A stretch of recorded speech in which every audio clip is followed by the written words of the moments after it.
ฟังแล้วบ่เป็นตาเชื่อก็อยากเชื่ออยู่เนาะพี่น้องเนาะบ่เป็นตาคนขิ้งลูกก็คนขิ้งลูกเลยพี่น้องบ่เป็นตาย้านก็ย้านนะเรื่องความฝันบางเทื่ออาจสิเป็นลางบอกเหตุแต่ว่าก็เป็นเพียงความฝันเนาะบ่าวไส้สิมาเล่าเรื่องผู้หญิงคนหนึ่งที่ว่าฝันเกี่ยวกับ2คนที่ว่าติดอยู่ในถ้ำเนาะบ่าวไส้เล่าความฝันของเขาสู่ฟังเด้อพี่น้องเด้อใส่วิจารณญาณในการฟังพี่น้องเอ้ยเพราะว่าบางเทื่อความฝันอาจเป็นลางบอกเหตุก็ได้นะผู้หญิงคนนั้นฝันว่า2คนที่ว่าติดอยู่ในถ้ำน่ะพี่น้องยังมีชีวิตอยู่เด้อพี่น้องเด้อเพิ่นว่าตามความฝันของเพิ่นเนาะบ่าวไส้ฟังเพิ่นเล่าเนี่ยขนขิงลูกเลยพี่น้องเอ้ยเพราะว่ามันคือกันกับเรื่องจริงหั่นน่ะตอนที่ว่ากู้ภัยเนาะกู้ภัยเพิ่นสิออกมาวันที่5เพิ่นฝันบางสองวันที่4เนาะเพิ่นฝันบางสองวันที่4แล้วก็เพิ่นว่าบ่อยากเอามาเว้าหั่นน่ะย้านว่าเฮางมงายได้ว่าจังซี่นะบางเทื่อคันบ่เอามาเว้าก็คิดว่าย้านมันเป็นเส้นผมบางภูเขาว่าซั่นซะตอนที่เราฝันหั่นพอดีมันก็ตรงกับกู้ภัยเขาออกมาเขาประกาศว่าเขายุติการค้นหาแล้วว่าซั่นซะเพราะว่าเราฝันว่าถ้าว่ากู้ภัยทั้งทีมไทยนี่ยังบ่ยุติการค้นหานี่เพิ่นว่าถ้ำสิถล่มว่าซั่นซะมันก็ตรงกันกับตอนที่ว่าถ้ำมันแตกร้าวในมื้อวันที่5นะพี่น้องหินมันสิสไลด์แล้วก็ดินมันสุดว่าซั่นซะเราฝันมันก็ตรงกันพอดีเด้พี่น้องแต่ว่าบ่าวไส้ก็เราตามเราฝันเด้อพี่น้องเด้อบ่าวไส้ฟังแล้วก็รู้สึกว่าอยากเชื่อๆเลยพี่น้องเอ้ยสำหรับสิ่งที่ว่าตาแนมบ่เห็นนั่นน่ะเฮาก็บ่ลบหลู่เฮาก็บ่ฮู้ว่าทั้ง2คนนั้นตอนนี้เป็นจังไดเนาะสิมีชีวิตอยู่บ่หรือว่าบ่มีเฮาก็บ่จักแต่บ่าวไส้หันเว้าตามความฝันของเพิ่นมาเล่าสู่ฟังพี่น้องเดี๋ยวบ่าวไส้สิให้ฟังเสียงเพิ่นเว้าพี่น้องตอนความฝันของเพิ่นเนาะในตอนที่ช่วงเพิ่นฝันน่ะพี่น้องเพิ่นฝันว่าอ่ามีมีคนที่ว่าบังตาไว้เนาะพี่น้องเนาะก็คือเจ้าถ้ำนั่นแหละบังตาไว้ตอนที่ว่ากู้ภัยเพิ่นไปซอยน่ะเพิ่นไปซอยฮอดโถงน่าสิเป็นโถงที่4ที่5เด้อพี่น้องโถงที่ว่าทั้ง2คนอยู่หันตอนที่กู้ภัยเขาไปค้นหาเนาะกู้ภัยแนมบ่เห็นเนาะตามความฝันเพิ่นน่ะแต่ว่าทั้ง2คนนั้นเห็นกู้ภัยแต่จังได๋ก็บ่ได้ยินแต่บ่าวไส้ก็ได้ยินตอนที่ว่าคุณเก่งกาจเพิ่นเว้าอยู่เนาะว่าเพิ่นเข้าไปหาทุกโถงทุกห้องแล้วว่าซั่นซะแต่ว่ามันบ่เห็นว่าซะเขาไปสุดแล้วนะตอนที่ว่านักลำน้ำเข้าไปนะเขาบ่เห็นว่าซั่นซะแต่ว่าเขาสแกนเบิ่งมันมีถ้ำมันบ่แม่นหูถ้ำเดียวกันมันเป็นถ้ำต่างหันนะมันเป็นถ้ำต่างหูต่างแต่ว่าเขาบ่ค้นหาเพราะว่าถ้ำที่ว่าทั้ง7คนเข้าไปหันเขาค้นหาสุดแล้วแต่มันบ่เห็นนะมันก็ตรงกับความฝันของเราเนาะเราฝันว่าทั้ง2คนนั้นยังมีชีวิตอยู่ว่าซั่นซะแต่ว่าเขากินข้าวทิพย์ว่าซั่นซะเพราะว่าเจ้าถ้ำหันกักขังไว้เพราะว่าทั้ง2คนไปค้นพบอันสิ่งที่ว่าสำคัญเพิ่นว่าแขวแก้วว่าซั่นซะแขวแก้วของเพิ่นแขวแก้วของสิแม่นองค์ปู่พญานาคบ่หรือว่าทรัพย์สมบัติที่มันสำคัญอยู่ในถ้ำนั่นแหละ2คนนั้นไปเห็นบัดนี้เขาก็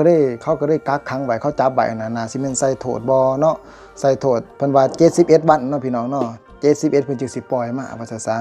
ถ้าว่าฮอด71วันอีหลีเนาะคันถ้าว่ามีพระเขาทิพย์เดียงหรือว่ามีบางบทเดียงว่าซั่นซะมีผีเดียงก็สิบ่ตาย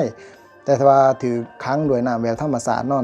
น้ำฝนตกนี่ก็ตายว่าซั่นซะพี่น้องเอ้ยเฮาเว้าตามความจริงเนาะอันนี้ถ้าว่าเพิ่นถูกขังด้วยแบบว่าเวทมนต์หรือว่าผีบางบทบางใบเนาะแล้วมีพระเขาทิพย์นี่แม่นสิบ่ตายว่าซั่นซะบ่าวไส้เชื่อแบบนั้นเนาะต่อให้เป็นเดือน2เดือนก็บ่ตายเพราะบ่าวไส้เคยได้ยินพ่อแม่เล่าเรื่องผีเสืองผีหยังเนาะเป็นเดือนก็ยังบ่ตายว่าซั่นซะเพิ่นว่ากำหนด71วันจังสิปล่อยน่าสิมีโทษให้ได้ว่าซั่นซะแต่ทั้ง2คนนั้น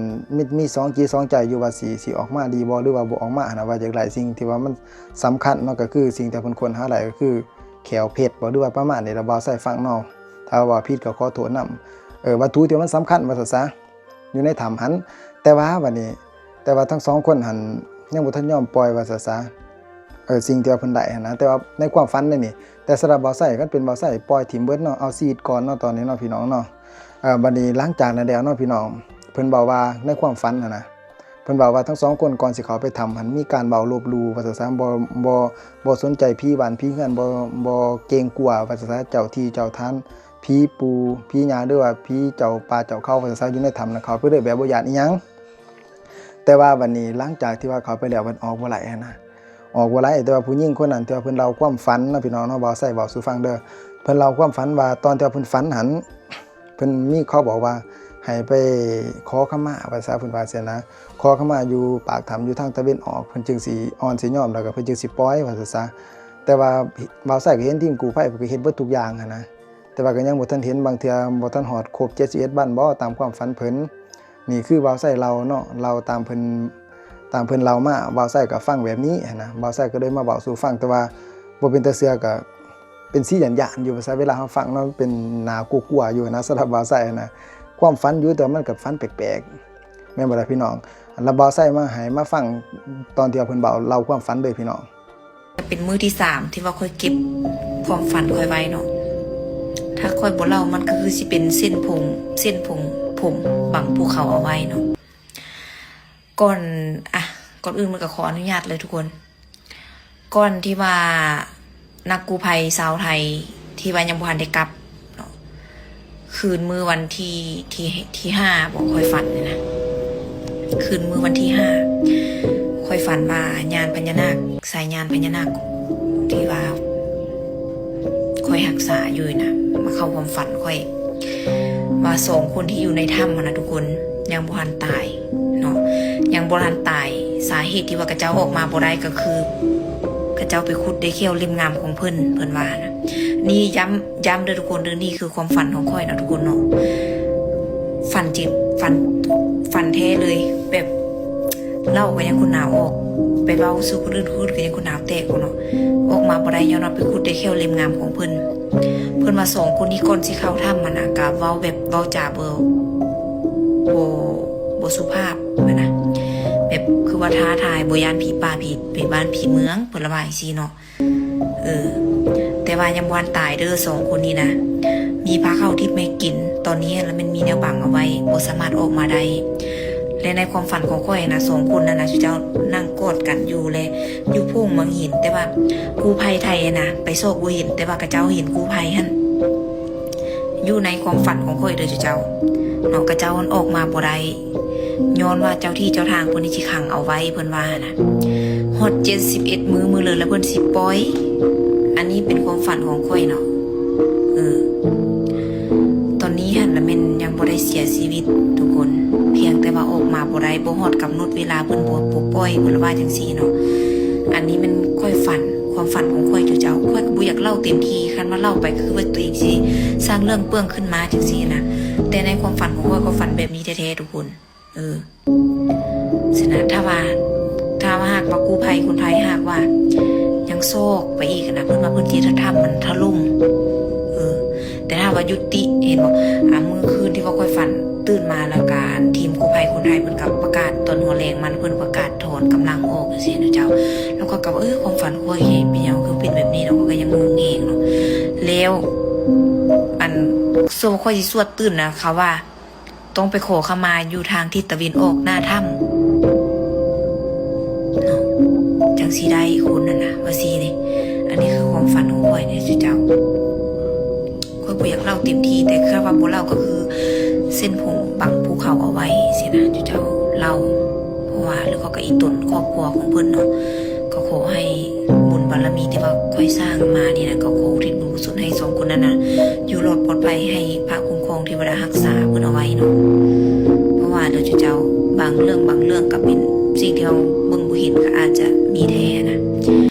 เพิ่นว่าคันบ่ฮอดครบ71มื้อเลยมันเพิ่นบ่ปล่อยเพราะว่า2คนนี้เฮ็ดผิดหลายกว่าหมู่ว่าซั่นและคันว่าเว้าออกคำลือคำนึง2คนนี้หากเว้าคำลือคำนึงออกจากจิตจากใจเพิ่นโอกาสที่มันจะปล่อยนะครับปล่อยเด้อเจ้าเพราะว่าเพิ่นส่งจิตส่งเจออยู่ตอนนี้นะเพิ่นค่อยฝันแบบนี้นะอันนี้คือความฝันของข้อยทุกคนแต่ในความฝันของข้อยตื่นมาข้อยก็เปียกเบ้อตัวข้อยฝันแบบเป็นตาย้านแฮงเด้อเจ้าเนาะสำหรับเรื่องที่ว่าเจ๊หนอมเพิ่นเบาเนาะพี่น้องเนาะเจ๊หนอมเบานี่ก็เบาใส่ก็เชื่อคือกันเลยเพราะว่าเพิ่นว่าเนาะตอนที่ว่าเจ๊หนอมสิมาซอยมีอุปสรรคหลายสิ่งหลายอย่างแล้วก็มีผู้หญิง2คนมาเข้าฝันเจ๊หนอมหั่นน่ะที่ว่าเพิ่นเล่ามาพี่น้องตอนว่าเพิ่นสิเอาหมอผีมาซอยนะมาซอยเปิดทางเปิดถ้ำซอยทั้ง2ชีวิตน่ะเจ๊หนอมเพิ่นก็ดีนะเพิ่นซอยเบิดทุกอย่างนะบ่ว่าสิเป็นแห้งกายแห้งใจแล้วก็เฮ็ดอะไรก็หลายเนาะขอให้ไหลทั้ง2คนกลับมาสู่ครอบครัวเจ๊หนอมก็สิเฮ็ดว่าซะเฮ็ดให้สุดยุดที่เบิดเงินนะว่าซั่นน่ะบ่าวไส้เห็นคำนี้เราเว้าคำนี้ถือว่ากินใจเด้อนะตำใจเด้อบ่าวไส้ฮะทุกคนก็สิได้ฟังกี่เที่ยวบ่าวไส้เอาลงเนาะเจ๊หนอมเราเว้าแต่ว่าสำหรับบ่าวไส้เนาะตอนที่ว่าเราเว้าเราฝันน่ะนะในคืนมื้อที่ว่าเราไปโทรใส่หมอผีที่1ว่าซะตามเขาเชื่อว่าซะว่าหมอผีคนนั้นน่ะเป็นหมอผีที่ว่าเขาสามารถซอยคนที่ว่าอยู่ในถ้ำได้หลายคนแล้วคนที่ว่าติดหรือว่าผีเสื่องน่ะพี่น้องเขาก็ซอยหลายแต่ว่าเจ๊หนอมนี่แต่ตอนนั้นที่ว่าเขาบ่เป็นข่าวคือมันบ่ลังคือคลิปนี้ ทั้ง7คนเข้าไปนี้ว่าซะตอนที่ว่าเคสที่ว่าหมอผีคนแดกที่ว่าเขาซอยว่าซะแต่ว่าตอนนี้เนาะพี่น้องเนาะตอนนี้นี่ที่ว่าเจ๊หน่อมเพิ่นโทรไซเนาะเพิ่นโทรไซหมอผีก็ว่าสิไปซอยว่าซะสิไปซอยเฮ็ดเบิดทุกอย่างนั่นแหละแต่บังเอิญมาเนาะมื้ออื่นมาก็ว่ามื้อบ้านนี่แหละแม่ของหมอผีเห็นตายว่าซะตายมันก็เกิดเป็นร่างบ่ดีร่างบอกเหตุบ่ดีหั่นแหละแล้วก็เจ๊หน่อมก็ฝันอีกฝันว่ามีผู้หญิงเนาะใส่สูทขาว2คนมาจับมือเจ๊หน่อมว่าบ่ต้องไปซอยก็ได้หรอกอยู่หันว่าซะเจ้าก็ซอยเข้ามาหลายแล้วบ่อยากให้ไปยุ่งไปเกี่ยวเพราะว่าเจ้าผีอยู่หันมันเคล็ดมันขวางว่าซะผีเจ้าที่ว่าพวกเจ้าปู่ที่ว่าเฝ้าทำอยู่หันฤทธิ์แห้งว่าซะมีฤทธิ์มีเดชหลายบ่ต้องเอาชีวิตเฮาเข้าไปเสี่ยงสิ่งที่ว่าตาแนมบ่เห็นเนาะก็บ่ควรไปลบหลู่บ่ให้เราไปลบหลู่หรอกเจ๊หน่อมสิไปซอยแต่ว่าบางเทื่อการที่ไปซอยมันอาจสิเป็นโทษสำหรับเจ๊หน่อมก็ได้สำหรับบ่าวไส้คิดนะเพราะว่าสิ่งที่ว่าตาแนมเห็นเฮาก็ย้านไว้ก็ดีเด้อพี่น้องวันนี้เจ๊หน่อมก็เลยหลังจากนั้นน่ะเจ๊หน่อมก็ไปโทรไปหาอีกหมอผีคนที่2หั่นน่ะหมอผีคนที่2ก็เข้าร่างทรงเบิ่งเนาะว่าทั้ง2คนยังมีชีวิตอยู่แต่ว่าบัดนี้มันมีประเด็นที่ว่าเจ๊หน่อมนอนฝันคืนนี้ว่ามีคนมาห้องบอกเนาะแบบบ่ฝันนะหูเมื่อได้ยินนะว่าซะตอนประมาณ 3:00 นนะว่ามีคนมาห้องบอก 3-4 คำนี่แต่ว่ามันเบาอีหยังก็บ่จักแต่ว่าห้องล่างหลังว่าบ่ให้เจ๊หน่อมไปประมาณนี้แหละแต่ว่าวันนี้ถ้าว่าเนาะถ้าว่าเจ๊หน่อมไปมันสิมีอันเป็นไปอีกอย่างเจ๊หน่อมก็มื้อนี้มันเป็นวันที่ว่าครบรอบที่ว่าปู่เรือพ่อใหญ่เจ๊หน่อมแล้วเสียชีวิตว่าซะเขาบ่อยากให้ออกจากเฮือนอีกอย่างมื้อนี้เจ๊หน่อมก็คิดว่าน่าจะเป็นผีเงินผีซ่านที่ว่าเพิ่นปกปักรักษาเพิ่นบอกเจ๊หน่อมไว้เพิ่นเตือนเจ๊หน่อมบ่ให้ไปยุ่งเกี่ยวกับเขาว่าซะเพราะว่าทางนั้นแม่นแห้งว่าซะพี่น้องผีทางนั้นแห้งว่าซะผีที่ว่าเจ้าปู่เฝ้าทำยันแห้งว่าซะฉะนั้นบ่าวไส้ก็จึงเอามาเว้าสู่เฮาฟังเนาะพี่น้องเนาะก็เป็นตาฟังแล้วก็บ่เชื่อก็เป็นตาเชื่อนะสิ่งที่ว่าตาแนมเห็นบางทีอาจสิมีจริงก็หลายนะแต่ว่าเฮาก็บ่ได้ลบหลู่ว่าซะอันนี้บ่าวไส้มาเว้าสู่ฟังบางคนก็ว่าโอ้ยงมง่ายบ่มีสาระนะแต่ว่าบ่าวไส้ก็มาเว้าตามเขาว่าเนาะสำหรับบ่าวไส้นี่เชื่อเนาะบ่เรื่องสิ่งที่ว่าตาแนมบ่เห็นสิ่งลี้ลับนะผีบังตาบังบดบังตาหรือว่าเรื่องพญานาคนะภพภูมิที่ว่าเฮาแนมบ่เห็นบางเทื่ออาจสิมีจริงนะแต่ว่าสำหรับบ่าวไส้นี่เชื่อเนาะพี่น้องเนาะเพราะว่าพระพุทธเจ้าเพิ่นก็บอกว่าภพภูมิเนาะก็คือโลกอีกโลกนึงก็คือเมืองบาลานบ่เรื่องผีสางนางไม้เนาะโลกแห่งจิตวิญญาณเนาะมีจริงสำหรับบ่าวไส้เนาะบ่าวไส้เชื่อแบบนี้เนาะบ่าวไส้ก็มาเว้าแต่ว่าเราเรื่องความฝันกับคนคิงดูจังเนาะพี่น้องเนาะใส่วิจารณญาณในการฟังเด้อพี่น้องเด้อบางคนก็สิว่าโอ้ยเขาออกมาบ่ได้ก็ไปโทษผีโทษสางว่าซะแต่ว่าก็แล้วแต่เนาะคนสิคิดจังได๋ก็แล้วแต่สำหรับบ่าวไส้นี่บ่เป็นหยังเนาะไผจะเว้าหยังก็เว้ามาเลยเด้อเนาะ